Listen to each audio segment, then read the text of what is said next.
Here we go, off the rails. Don't you know it's time to raise our sails? It's freedom like you never knew. Don't need bags or a pass. Say the word, I'll be there in a flash. You could say my hat is off to you. Oh, we can zoom all the way to the moon from this great wide wacky world. Jump with me, grab coins with me, yeah! It's time to jump up in the air. Jump up, don't be scared. Jump up and your cares will soar away.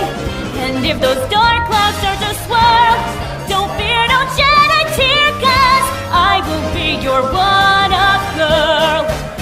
So let's all jump up super high, high up in the sky.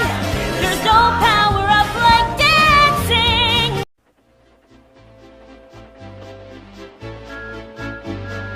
Thomas the Tank Engine has worked his branch line for many years and knows it very well.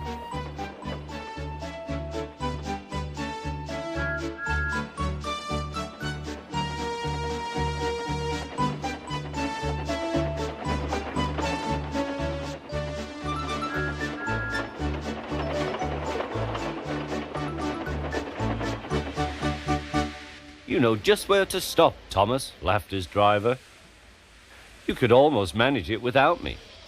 Thomas had become conceited. He didn't realize his driver was joking. Later, he boasted to the others. Driver says I don't need him now. Don't be so daft, snorted Percy. I'd never go without my driver, said Toby earnestly. I'd be frightened. Huh, boasted Thomas. I'm not scared. You'd never dare. I would then. You'll see. The next morning, the firelighter came.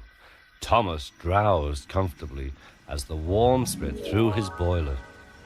Percy and Toby were still asleep. Thomas suddenly remembered. Silly stick in the muds, he chuckled. I'll show them. Driver said I could manage without him. I'll just go out.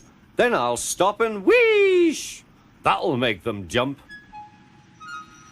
Thomas thought he was being clever. Really, he was only moving because a careless cleaner had meddled with his controls. He soon found his mistake. He tried to wheesh, but he couldn't. He tried to stop, but he couldn't. He just kept rolling along. He didn't dare look at what was coming next. There was the station master's house. The station master was about to have breakfast. Horrors! Cried Thomas and shut his eyes. The house rocked. Broken glass tinkled. Plaster was everywhere. Thomas had collected a bush on his travels. He peered into the room through its leaves. He couldn't speak. The station master was furious. His wife picked up her plate. You miserable engine, she scolded. Just look what you've done to our breakfast. Now I shall have to cook some more. She banged the door. More plaster fell. This time it fell on Thomas. Thomas felt depressed. Workmen propped up the house with strong poles and laid rails through the garden. Meanwhile, Donald and Douglas arrived.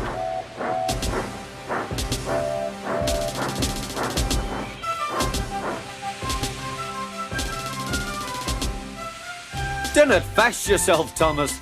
We'll soon have you back on the rails, they laughed.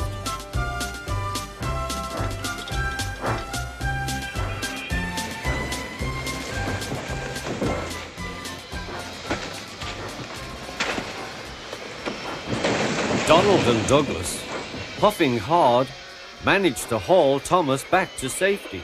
Bits of fencing, the bush, and a broken window frame festooned his front, which was badly twisted. The twins laughed and left him. Thomas was in disgrace. There was worse to come. You are a very naughty engine. I know, sir. I'm sorry, sir. Thomas's voice was muffled behind his bush. You must go to the works and have your front mended. It will be a long job. Yes, sir. Meanwhile, a diesel rail car will do your work. A diesel, sir? Thomas spluttered. Yes, Thomas. Diesels always stay in their sheds till they are wanted. Diesels never gallivant off to breakfast in station masters' houses.